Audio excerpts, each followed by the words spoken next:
Axle loaded column chapter में next numerical circular column, circular short column के लिए discuss करने वाले हैं। ठीक है जी। तो हमने सर्कुलर कॉलम से पहले जो डिस्कस किया था रेक्टेंगुलर कॉलम और स्क्वायर शॉर्ट कॉलम के बारे में जो डिज़ाइन था हमने डिस्कस किया।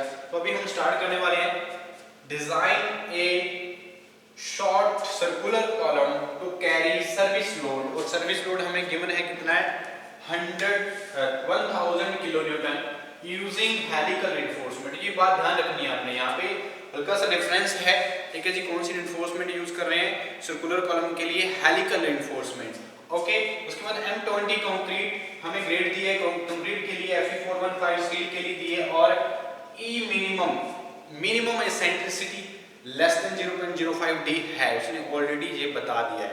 ठीक है। अगर नहीं होती तो हम इक्वल टू 20 रखते हैं। ठीक है जी। फिर हम चेक करते हैं 0.05 से कम है या नहीं है। ठीक है जी। तो हम फिर आगे जो प्रोसीजर हम लास्ट लेक्चर में डिस्कस कर चुके हैं वो करेंगे।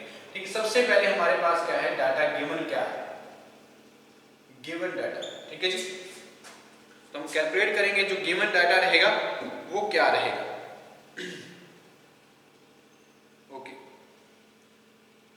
तो गिवन डाटा जो रहेंगे हमारे, तो यहाँ पे शॉर्ट सर्कुलर कॉलम है, हमारे पास सर्विस लोड गिवन है,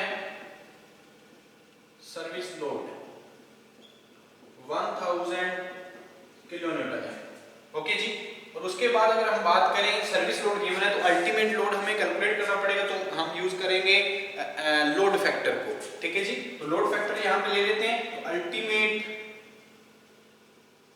लोड कितना आएगा, जिसको हम PU से डिनोट करते हैं 1.5, हम लोड फैक्टर मल्टीप्लाई कर देते हैं तो हमारे पास अल्टीमेट लोड आ जाएगा। तो यहां से वैल्यू हमारी कितनी आ गई है, अल्टीमेट लोड की वैल्यू यहां से कैलकुलेट कर सकते हैं। तो 1500 किलो न्यूटन, 1500 किलो न्यूटन। और अगर हमें mm में कन्वर्ट, न्यूटन में कन्वर्ट करें तो 1500 इंटू 10⁻³ न्यूटन। तो वैल्यू ये हमारे पास अल्टीमेट लोड की आ गई है। और हमारे पास क्या गिवन है, M20 कंक्रीट यानी कि FCK की वैल्यू हमारे पास है 20 न्यूटन पर mm²। Fe415 FOI यानी कि characteristic strength for the steel 415 Newton पर mm²।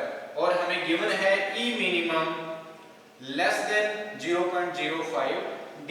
तो जो ऑलरेडी गिवन है हमें सेटिस्फाई करने की जरूरत नहीं है, तो डायरेक्टली हम इसके बेस पे क्वेश्चन को सॉल्व कर सकते हैं।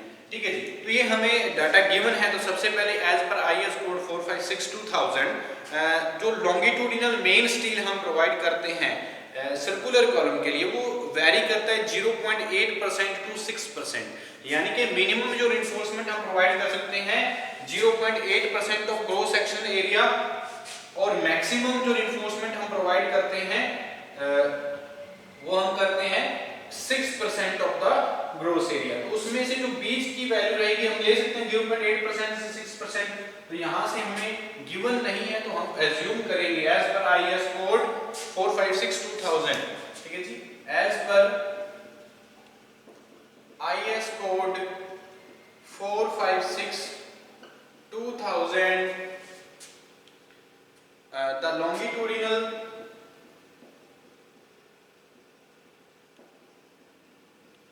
जिसको हम मेन स्टील बोलते हैं, longitudinal main steel varies between, ये बात ध्यान रखनी है आपने, 0.8% टू 6%। मोस्ट इंपॉर्टेंट ये जो टर्म है हमारे लिए ये याद रखनी है हमने। ओके। 0.8% टू 6%, यानी कि अगर हम 0.8 से 6%, अगर हम एज्यूम कर लें यहाँ पे एज्यूमिंग 1% ऑफ स्टील, अगर 1% स्टील लेके चलें तो देखते हैं डिजाइन जो रहेगा हमारे सर्कुलर शॉर्ट कॉलम के लिए 1% ऑफ स्टील।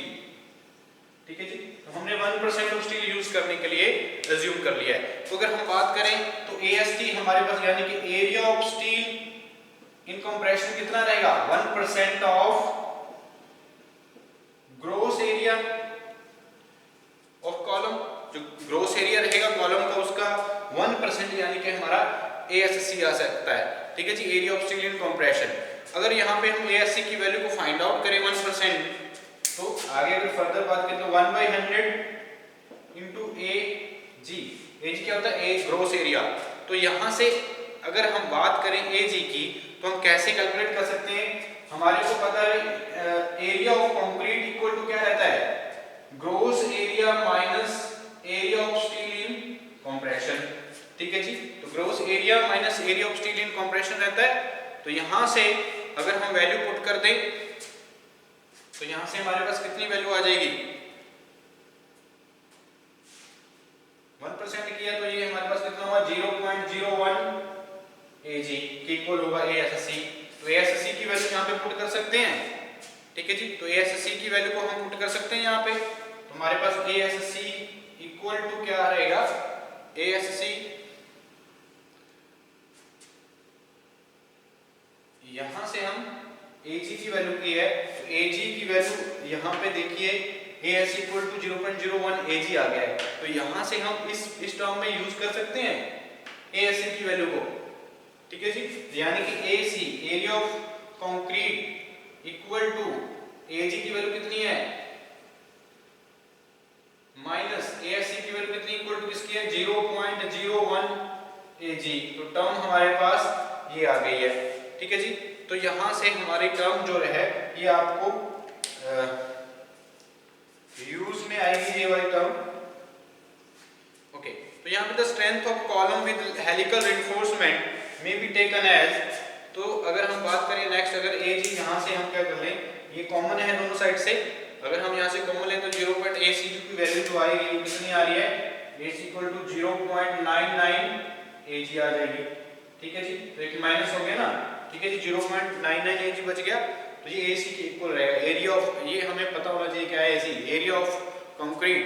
ठीक है जी, तो यहाँ पे एक बात यहाँ पे जाने वाली, the strength of column with helical reinforcement. तो यहाँ पे अगर हम स्ट्रेंथ की बात करें, हेलिकल रिइंफोर्समेंट जो हम प्रोवाइड कर रहे हैं, ठीक है जी, तो वो देखिए क्या रहेगी। हमने 1% एज्यूम किया स्टील, ये AC की वैल्यू हमने यहाँ पे फाइंड की। ओके, तो हम यहाँ पे देखेंगे the strength of column,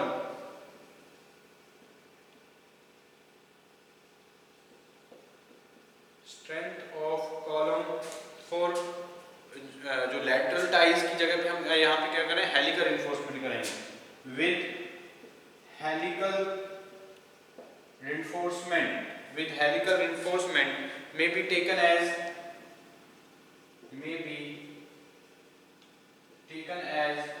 IS code के अकॉर्डिंग हम ले रहे हैं as 1.05 times, 1.05 times the strength of, times the strength of column with strength of similar column with lateral ties। ठीक है जी, तो ये बात ध्यान रखनी है। तो हमारे पास जो स्ट्रेंथ रहेगी, अल्टीमेट लोड कैरिंग कैपेसिटी रहेगी, वो 1.0 टाइम्स ज्यादा रहेगी इसके केस में। तो हम अगर सीधा वैल्यू पुट करेंगे U इक्वल टू क्या होता है हमें पता है, यहाँ पे बस मल्टीप्लाई किसकी करना है? 1.05 से।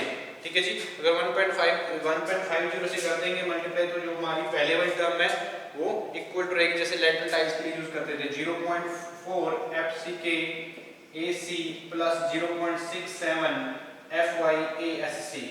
ठीक है जी, तो ये टर्म हमारी क्या होगी यहाँ पे यूज हो सकती है। तो ये यूज करेंगे हम अल्टीमेट लोड स्ट्रेंथ निकालने के लिए। हमारे पास 1.05 से कर देंगे, ये हमारा हेलिकल रिइंफोर्समेंट के केस में होता है। ओके, तो हमारे पास AC की वैल्यू हमारे 0.99 Ag है। ठीक है जी, ASC हमने अभी देखा किसके इक्वल रहता है, वो हम वैल्यू को यहाँ पे पुट कर सकते हैं। ठीक है जी, और ASC हमें पता है किसके इक्वल है, ASC हमने अभी निकाला था 0.01 Ag के इक्वल है, और AC हमारा 0.99 Ag के इक्वल है।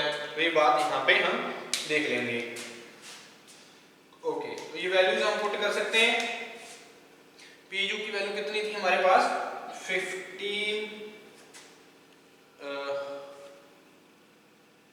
15 किलोमीटर आया था, इंटू 10⁻³ न्यूटन में कन्वर्ट कर दिया, इक्वल टू 1.05 इंटू 0.4 FCK कितना है 20, AC 0.99 AG प्लस 0.67, FY कितना है 415, ASC हमारे पास कितना है 0.01 AG।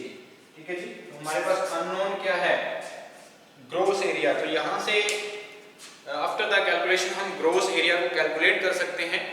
तो ग्रोस एरिया क्या रहेगा इसके बारे में हम जान लेते हैं। तो यहां से हम ग्रोस एरिया कैलकुलेट कर लेंगे। तो ग्रोस एरिया यहां से आ रहा है हमारे पास आफ्टर द कैलकुलेशन। ये सारी कैलकुलेशन करने के बाद हमारी जो वैल्यू आएगी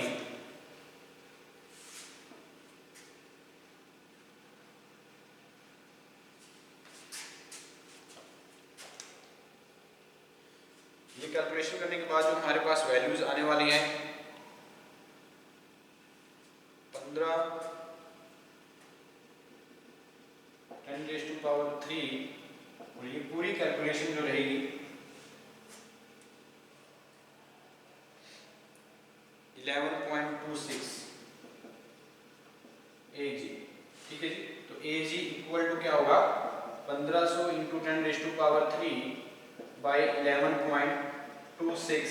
तो यहाँ से gross area of the column circular column हम यहाँ पे कैलकुलेट कर सकते हैं। तो हमारे पास कितना आ रहा है यहाँ से 133,215 mm²। तो ये ग्रोस एरिया हमारा हेलिकल रिइंफोर्समेंट जब हम प्रोवाइड कर रहे हैं सर्कुलर कॉलम के लिए। ठीक है जी, तो इस तरह से हम ग्रोस एरिया कैलकुलेट कर सकते हैं। ओके, तो ये हमारा ग्रोस एरिया आ गया। तो यहाँ से हम अगर डायमीटर की बात करें, डायमीटर ऑफ सर्कुलर कॉलम, तो उसका डाया कितना है ये तो ग्रोस एरिया है। ठीक है जी, अगर हम बात करें यहाँ पे कैपिटल D की यानी कि डायमीटर ऑफ सर्कुलर कॉलम, जो सर्कुलर कॉलम हम डिजाइन कर रहे हैं इसका डाया भी तो हमें पता होना चाहिए। तो डिजाइन करना पड़ेगा हमें। ग्रोस एरिया पता चल गया उसका इतने mm² है हमारे पास। तो अगर हम डाया की बात करें तो डाया हम कैसे calculate, gross area of circular column हमारा क्या होता है, अगर ग्रोस एरिया हम निकालें सर्कुलर कॉलम का लिखता है πd²/4 πd²/4 होता है। ठीक है जी, ग्रोस एरिया। तो ग्रोस एरिया हमने कैलकुलेट कर लिया है 133,215 mm² equal to pi into d²/4। ठीक है जी, पाई की वैल्यू हम यहाँ पे 3.14 रख सकते हैं। तो अननोन क्या हुआ हमारे पास, वैल्यू अननोन क्या है d की वैल्यू अननोन है। ठीक है जी, तो यहाँ से d की वैल्यू हम कैलकुलेट कर लेंगे। तो d यहाँ से कैलकुलेट करने के बाद हमारी जो डायमीटर ऑफ सर्कुलर कॉलम है वो हम यहाँ से कैलकुलेट कर सकते हैं। तो ये d हमारे पास आ रहा है 412 mm। 412 mm तो लगभग हम यहाँ पे 412 तो नहीं ले सकते, अगर हम 420 mm ले लें तो सफिशिएंट रहेगा। तो यानी कि हम अगर डाया लें तो 420 mm ले लें। ठीक है जी, तो एक्चुअल में कितना हमारा एरिया वो भी हम यहाँ पे कैलकुलेट कर सकते हैं। ठीक है जी, तो अगर हम 420 mm डाया का अगर यूज करते हैं सर्कुलर कॉलम में डाया यूज करते हैं तो ग्रोस एरिया जो हम प्रोवाइड कर रहे हैं वो कितना रहेगा वो भी देख लेते हैं। ठीक है जी, तो ग्रोस एरिया हम एक्चुअल में कितना प्रोवाइड कर रहे हैं वो हम कैलकुलेट कर सकते हैं। तो अगर हमने सर्कुलर कॉलम के ग्रोस एरिया कैलकुलेट करना है तो क्या रहेगा π/4 × d4 πd²/4 रहेगा, πd²/4। ठीक है जी, सर्कुलर कॉलम के लिए क्या रहेगा πd²/4।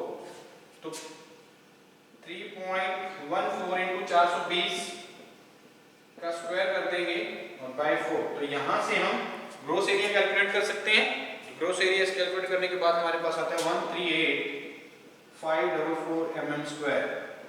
तो ये ग्रोस एरिया आ गया एक्चुअल में जो हम प्रोवाइड करेंगे जी प्रोवाइडेड। ठीक है जी, ये प्रोवाइडेड है जो एक्चुअल में हम प्रोवाइड कर रहे हैं। ओके, ये तो हमारा है ग्रोस एरिया। तो यहाँ पे हम कंप्रेशन स्टील कैलकुलेट कर सकते हैं। अगर हमारे पास ग्रोस एरिया हमने कैलकुलेट कर लिया तो यहाँ इसी टर्म्स के आगे अगर बढ़े तो हम कंप्रेशन स्टील को प्रोवाइड कर रहे हैं वो कैलकुलेट किया जा सकता है। ठीक है जी, कंप्रेशन स्टील की बात करते हैं यहाँ पे। नेक्स्ट जो हमारी रहेगी कंप्रेशन स्टील कैलकुलेट करते हैं। Find the area of compression steel. ठीक है जी, तो कंप्रेशन स्टील का एरिया जो रहेगा वो हम यहाँ पे फाइंड आउट कर लेते हैं, यानी कि ASC की वैल्यू। तो एक्चुअल में जो है ASC की वैल्यू है, अगर हम अल्टीमेट लोड कैरिंग कैपेसिटी को देखें तो हमारे पास क्या है 1.05 इंटू जब हम हेलिकल इन्फोर्समेंट कर रहे होते हैं, ये टर्म हम यूज करनी है 0.4 FCK AC plus 0.67 FY ASC। ठीक है जी, तो ये वैल्यूज हम यहाँ पे सारी की सारी जो वैल्यू रहेंगी हम पुट कर सकते हैं। हमें पता है ASC क्या होता है, एरिया ऑफ कंक्रीट क्या रहता है, gross area minus area of steel. Gross area means area of steel in compression. तो ग्रॉस एरिया जो हम कैलकुलेट किया है अभी, तो एरिया ऑफ स्टील यहां से कैलकुलेट किया जा सकता है। ठीक है जी, तो ग्रॉस एरिया यहां पे हम पुट कर सकते हैं AC की वैल्यू को। PU की वैल्यू हमारे पास कितनी थी, यहाँ पे AC है, ये हम यहाँ पे AG माइनस ASC, तो हमें फाइंड किसकी करनी है, ASC की, अननोन। ठीक है जी, तो PU की वैल्यू हमारे पास कितनी थी, अभी हमने अल्टीमेट लोड कैरिंग कैपेसिटी जो हमें गिवन है कितनी थी 1500 into 10⁻³ FC के हमारे पास कितना है 20 न्यूटन पर mm स्क्वायर। ASC AG यहाँ पे हम ये टर्म यूज कर लेंगे ASC तक, AG की वैल्यू यहाँ पे पुट कर देंगे।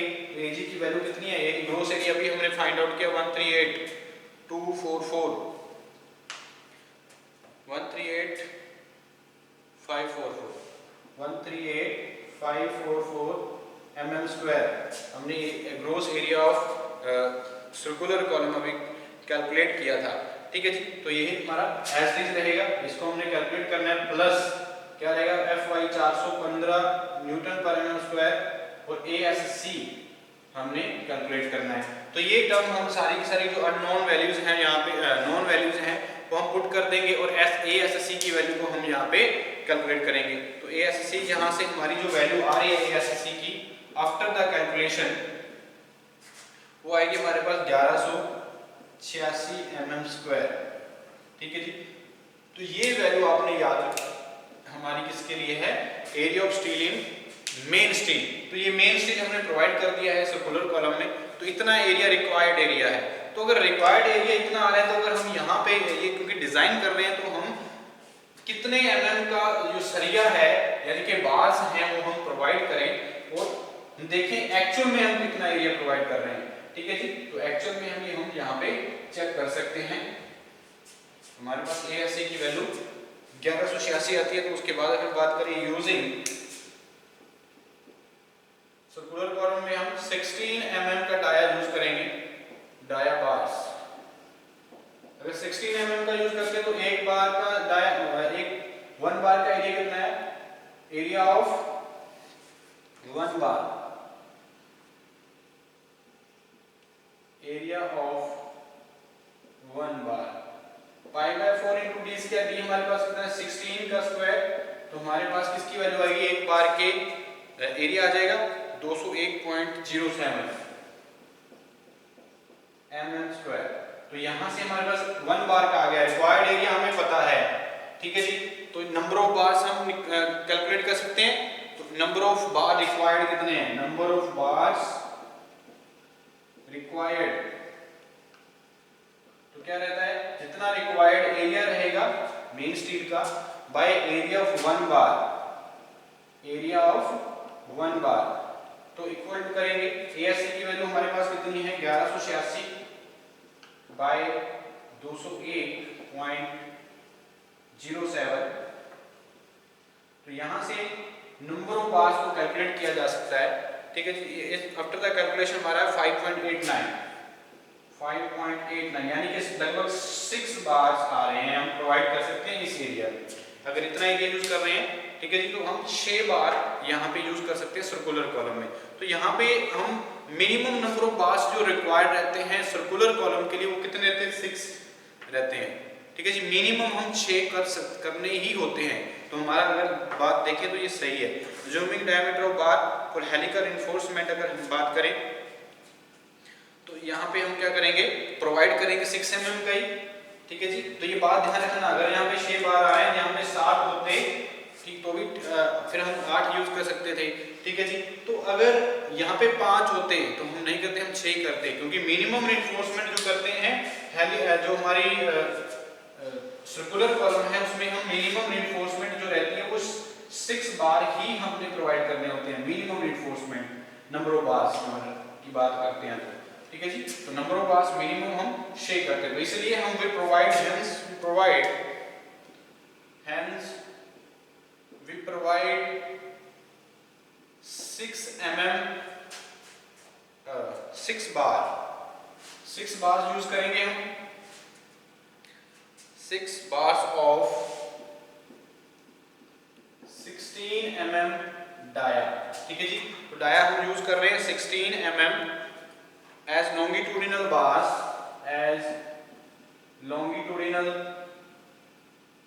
bars for a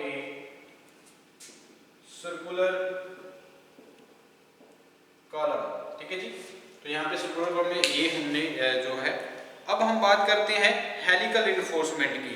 अगर यहाँ से अगर हमारे पास 6 बार है तो AST प्रोवाइडेड है वो भी कैलकुलेट किया जा सकता है। एक बार का 16 mm का यूज कर रहे हैं तो एक बार का हमारे पास जो एरिया आया था कितना आया था 201.07। तो कितने बार यूज कर रहे हैं 6। हमारे पास AST जो area of steel in compression जो सर्कुलर कॉलम में प्रोवाइड कर रहे हैं एक्चुअल में वो कितना रहेगा, अगर वैल्यू है 1206.42 mm², तो ये वैल्यू रहेगी एक्चुअल में जो हम एरिया प्रोवाइड कर रहे हैं। ठीक है जी, उसके बाद अगर हम बात करें हेलिकल रिइंफोर्समेंट की, जो हमारे जैसे हम लैटरल टाइज प्रोवाइड करते थे इसमें क्या करना नहीं है हमने, अब हमने मेन स्टील जो प्रोवाइड कर दिया है। उसके बाद हम बात करते हैं जो हमारी बार्स हैं हेलिकल रिइंफोर्समेंट है, उसमें हम लैटरल टाइज करते थे जब हम रेक्टेंगुलर या स्क्वायर कॉलम की बात करते थे। ठीक है जी, तो इसमें हम क्या करें हेलिकल रिइंफोर्समेंट प्रोवाइड कर रहे हैं। ठीक है जी, एज्यूमिंग डायमीटर एज्यूम कर लेंगे यहाँ पे, assuming dia of helical reinforcement, तो यहाँ पे 8 mm डाया हम यूज कर सकते हैं हेलिकल रिइंफोर्समेंट के लिए 8 mm। तो ये बात ध्यान रखनी है आपने, 8 mm हमने एज्यूम कर लिया है।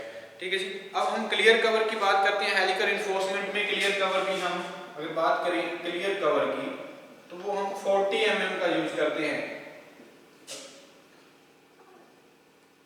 जब भी कॉलम की बात होती है। ठीक है जी, 40 mm। ओके जी, तो 6 bar will be equally spaced on the circle of the diameter.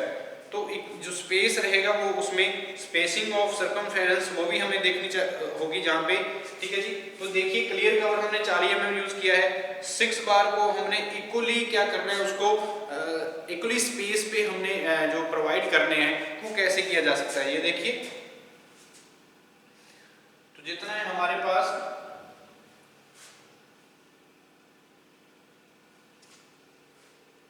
Clear cover 40 mm and the 6 bars will be equally provided spaced as on a circle of diameter।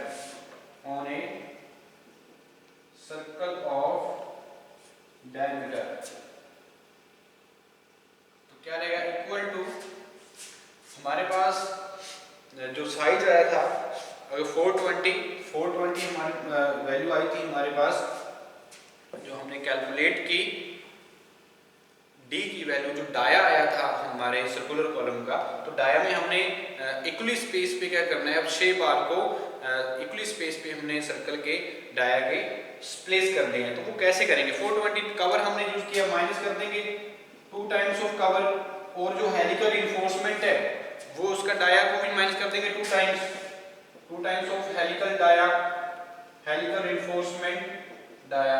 ठीक है जी, तो ये हम वैल्यू यहाँ पे पुट कर देते हैं।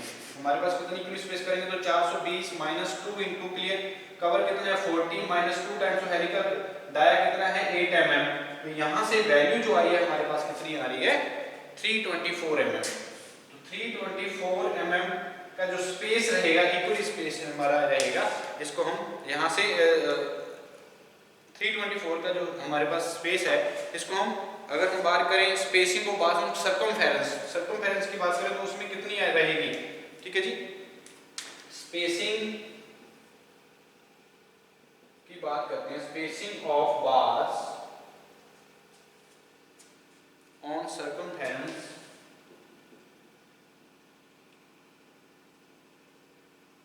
स्पेसिंग कितनी रहेगी, अगर हम बात करें सर्कमफेरेंस स्पेसिंग की, जो क्योंकि हमारे पास जो पूरा सर्कल है पाई इंटू 324 हमारे पास स्पेसिंग है, बाय पूरी पाई अगर डाया की 324 हमारे पास स्पेसिंग है, हमारे बार कितने यूज करने हैं 6 यूज करने हैं, तो हमारे पास वैल्यू कितनी आएगी, एक बार की स्पेसिंग जो है 169.6 mm हमारे पास वैल्यू आ सकती है। ठीक है जी, mm, यानी कि ये क्या है लेस देन 300 mm है, तो hence it is okay, hence it is okay.